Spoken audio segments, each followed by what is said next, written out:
की बेलपत्र शिव पुराण की एक बड़ी सुंदर कथा आती है। कुर्म पुराण की यह कथा है। गीता प्रेस गोरखपुर की अगर कुर्म पुराण शिव महापुराण के साथ में अगर आप कुर्म पुराण की कथा को पढ़ते हो तो पृष्ठ संख्या 193 और अध्याय 31 में ये कथा बेलपत्र से जुड़ी हुई आपको मिलेगी।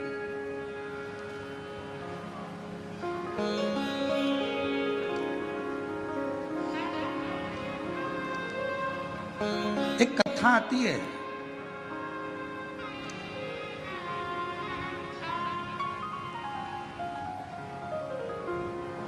काशी प्रदेश में एक शंकुकर्ण नाम के एक महाराज रहते थे। हमने उनको महाराज कहा।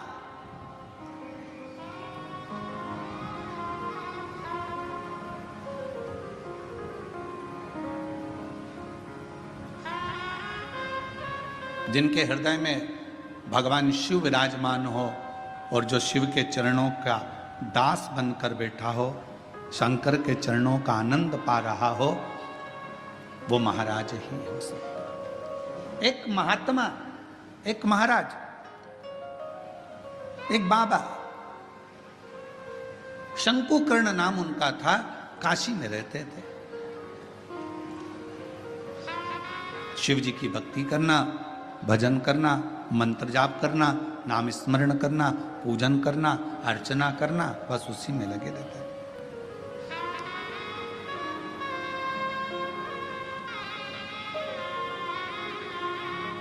अब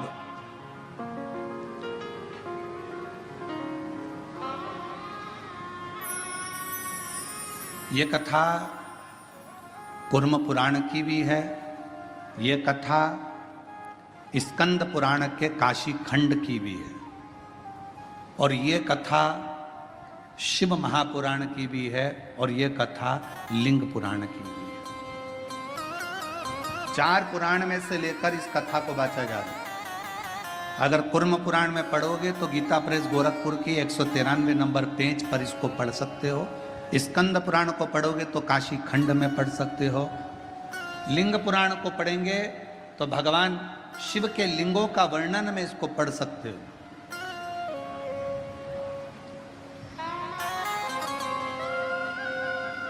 और जितने लिंगायत संप्रदाय के मेरे शिव भक्त यहां पर बैठे होंगे वो इस कथा को बहुत अच्छी तरह से जानते होंगे। काशी प्रदेश में एक शंकुकर्ण नाम का एक व्यक्ति रहता था। उसको हमने संत की गणना में रखा। हमने उसको महाराज कहा, तपस्वी कहा, साधक कहा, उपासक कहा। एक व्यक्ति रहता था जो शिव की आराधना करता था। हम उसको साधारण व्यक्ति नहीं कह सकते, हम उसको कोई महाराज, कोई तपस्वी, कोई साधक, कोई उपासक कह सकते। वो अपनी भगवान शिव की भक्ति में लगा रहता, भगवान शंकर के नाम उच्चारण में लगा रहता, शिव नाम में, भगवान के नाम में वो हर पल लगा रहता, हर पल। उसका एक नियम,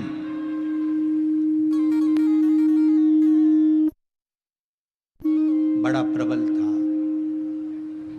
उसका एक नियम बड़ा प्रबल था। प्रतिदिन गंगा मां का स्नान करता, काशी विश्वनाथ जी के मंदिर में जाकर बुआरी लगाता, झाड़ू लगाता, सफाई करता, जितनी बेलपत्र पड़ी हुई मिलती उनको मस्तक पर चढ़ा लेता और उनको गंगा में विसर्जन कर देता।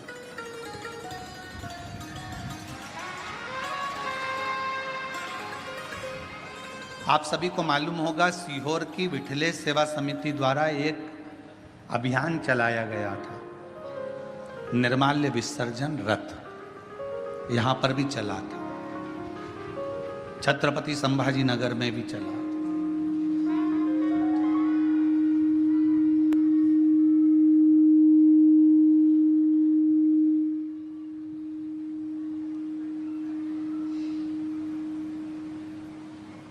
निर्माल्य विसर्जन रथ एक चलाया गया। सब क्षेत्रों में इसको प्रसारित किया गया कि सब लोग रथ चलाओ, निर्माल्य विसर्जन का रथ चलाओ, निर्माल्य विसर्जन का रथ चलाओ। सब क्षेत्रों में सभी लोगों ने मिलकर निर्माल्य विसर्जन के रथ को निर्माल्य विसर्जन के रथ को चला।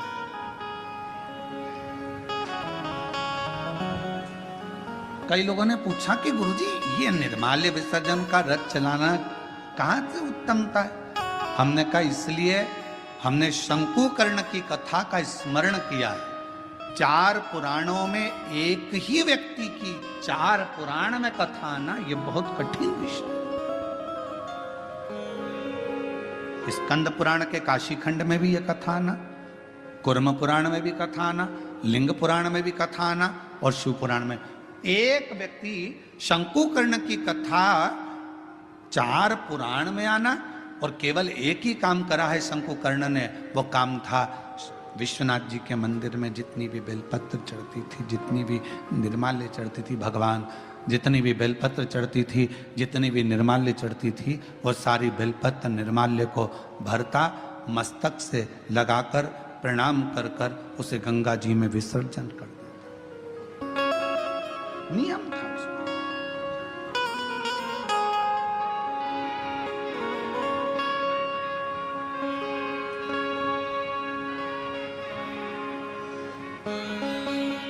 आपसे भी निवेदन है, सुबह सुबह शिव जी के मंदिर जाते हो आप लोग, 1 लोटा जल चढ़ाने के लिए जाते हो, शंकर जी के मंदिर में जो निर्माल्य पड़ा रहता है, इधर उधर अगर कोई फूल पत्ती बेलपत्र सामग्री पड़ी रहती है, उसको उठाकर एक और जब रखो तो उसको प्रणाम करा करो। क्यों? किस लिए? शंकुकर्ण की कथा कहती है निर्माल्य को उठाकर जो मस्तक से लगाकर प्रणाम कर कर विसर्जन में रखता है, विसर्जन की ओर रखता है, उसके अंदर एक ऐसा बल उत्पन्न हो जाता है कि मात्र वो किसी पर अपनी दृष्टि भी डाल देता है तो प्रेत जीवों का भी उद्धार हो जाता है। वो निर्माल्य में विसर्जन करी हुई निर्माल्य में इतना बल उत्पन्न होता है महाराज।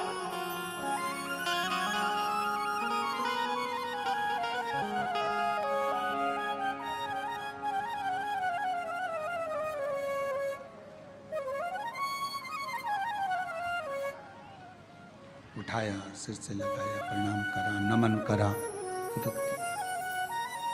प्रणाम कर कर विसर्जन में रखा। शंकुकर्ण गंगा जी का स्नान करता, विश्वनाथ का मंदिर का बुआरी लगाता, सफाई करता, निर्माल्य उठाता, विसर्जन में रखता। समय बीत गया।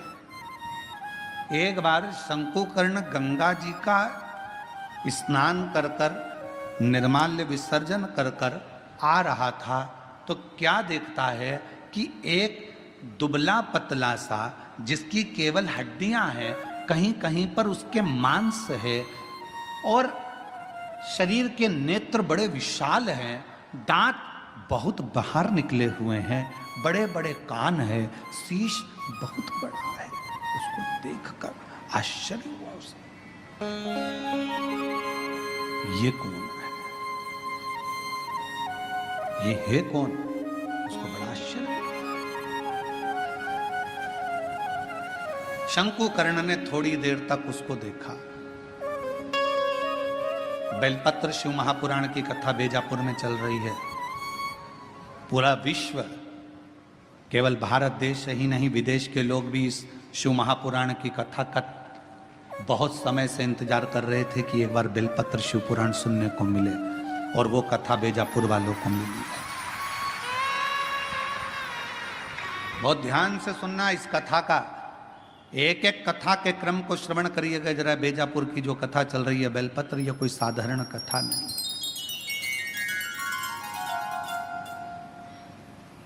इसको धारण करिए।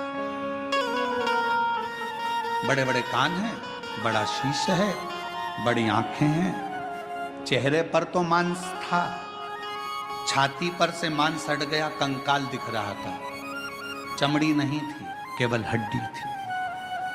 पेट आया, पेट पर मांस दिखा, जंघा आई तो कंकाल हो गया, घुटने पर कंकाल था, फिर मांस आया, फिर कंकाल था।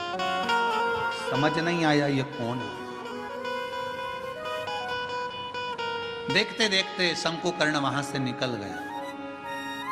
थोड़ी दूर चलने पर शंकुकर्ण ने क्या देखा कि पीछे पीछे एक, जिस व्यक्ति को मैंने देखा था, जिस पिशाच को मैंने देखा था, जिस भूत को मैंने देखा था, जिस पिशाच को मैंने देखा था, वो पिशाच पीछे पीछे चल रहा है, वो भूत पीछे पीछे।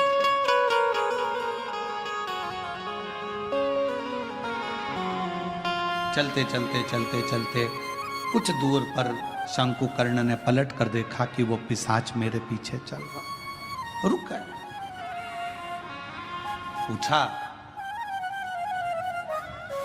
प्रणाम कर कर पूछा कि क्या बात है, क्या हुआ, आप कौन हैं?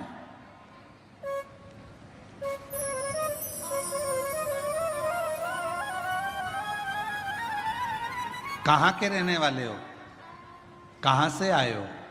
मैं आपको पहचानता नहीं हूं, आप कौन हैं?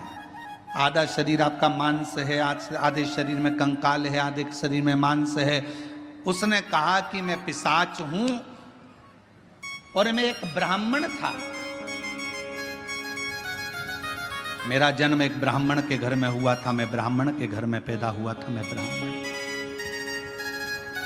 पर ब्राह्मण होने के बाद मैं अपना कर्म तो करता, पर कर्म करने के साथ में मैं अपने इष्ट पर, भगवान पर, ईश्वर पर भरोसा नहीं करता, केवल अपने परिवार का भरण पोषण करता, केवल।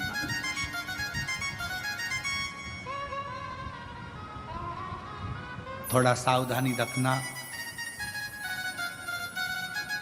कथा में कई लोग इस कथा को श्रवण कर रहे होंगे तो थोड़ा स्मरण करिएगा इस कथा का।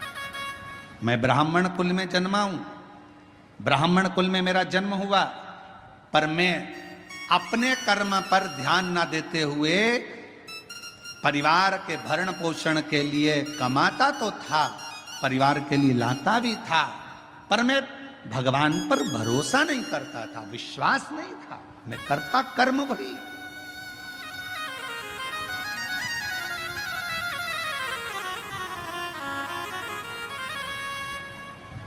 शिव महापुराण की कथा कहती है,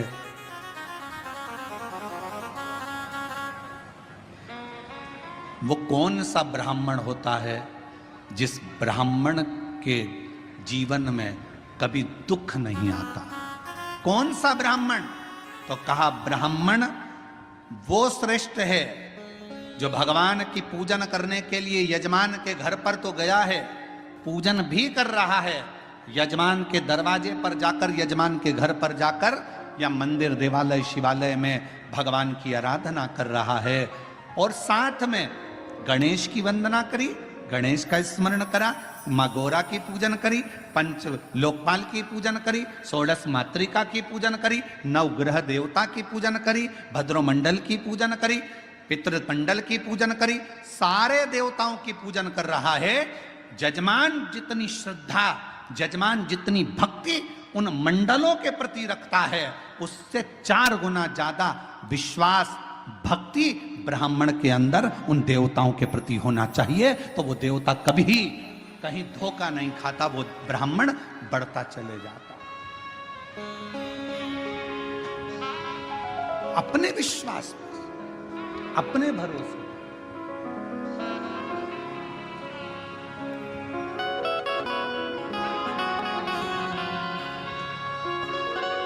अभी एक वीडियो बीच में हमने कहा भी था, कथा में उसका वर्णन भी किया था कि एक लड़की लड़ रही थी किसी से, और लड़ते लड़ते उस छोटी सी लड़की ने, मैं डरती वरती नहीं हूं,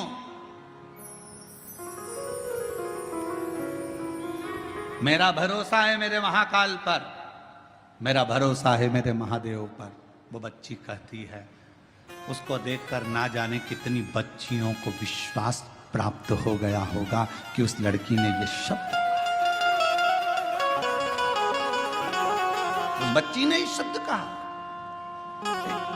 एक पत्र में बात कही है, मेरा नाम सो स्वर्णा दीपक, विश्वास है तो परमात्मा, भरोसा। कहां जा रही हो? कथा में क्या मिलेगा वहां? कुछ मिले चाहे ना मिले, इतना विश्वास जरूर है। 3 घंटे की कथा में अगर मैंने 15 मिनट की कथा को अपनी जिंदगी में उतार लिया, 10 मिनट की कथा को भी अपनी जिंदगी में उतार लिया, तो ये मेरा विश्वास कहता है, ये मेरा भरोसा कहता है कि मेरा शिव मेरे दुख को, मेरी तकलीफ को, मेरे कष्ट को काटेगा जरूर। ये मेरा